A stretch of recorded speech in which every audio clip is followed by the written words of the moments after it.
All right, picture this. You go out, you take all these amazing photos, you come back home, throw your card in the computer, and they're blurry. They don't look good. Well, have no fear, my friend, because today I'm gonna give you some tips on how to stop taking blurry photos.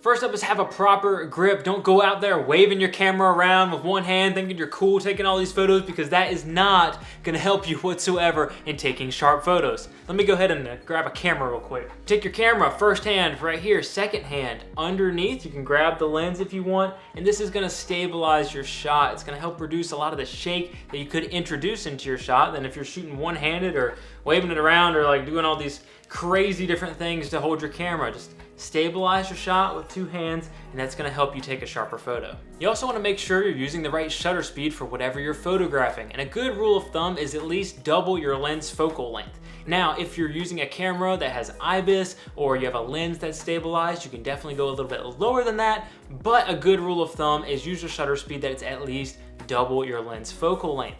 But if you are shooting something that is fast moving, like someone running track or the birds flying through the air, something like that, you want to crank your shutter speed up. You want that thing high because you want to freeze the motion. You want that shutter to open and close real quick so that you freeze motion and nail your focus, and that's going to result in a sharp photo. Something else that can definitely help is shrinking your aperture. Now, you may be shooting at too wide of an aperture to capture whatever you're photographing in focus. You want to make sure you have enough depth of field. And by shooting at a wide aperture, such as f2.8, f2, those lower f-stop numbers, you're getting very little depth of field, which can make it hard to nail focus, especially if you're new to photography. So consider shrinking your aperture to larger f-stop numbers like f8, f11. This is going to give you more depth of field and make it easier to nail focus. Now, shooting at a wider aperture at those lower f-stop numbers, such as f2, f1.8, and so on, is going to give you really nice foreground and background blur, which is really pleasing to the eye,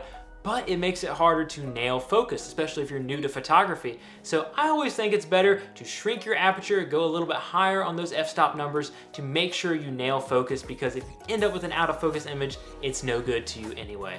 Now, something that's definitely helpful, especially if you're shooting portraits, is to direct the person to stand still, because naturally people will sway a little bit to the left and right, back and forth a little bit, and you too, even with your camera locked in, you may sway a little bit back and forth and around, and that is going to make it harder to nail focus. So direct the person to stand still, sit still, and I guess this could even work for pets as long as they listen to you. You know, tell them to sit still so you can get your focus and nail that photo.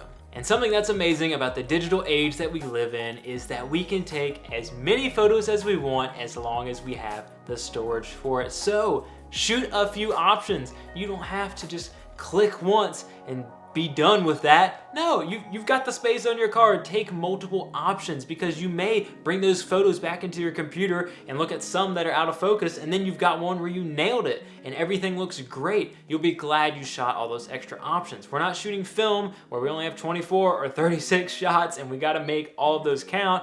No, a lot of times you have hundreds, if not thousands, of chances. But if you're having to take 1,000 photos of the same scene and you're still getting a blurry photo and not the result you want, there's probably something else going on here that we need to address. But don't worry, I'm sure we can fix it. And that's why I want you to subscribe to my YouTube channel. I have a lot more tutorials coming out about photography, videography, lots of other great content to help you out on your journey. And I'd love to have you along on my journey. So be sure to ring that bell, stay notified, smash that like button if you found this video helpful, and I will see you in the next one.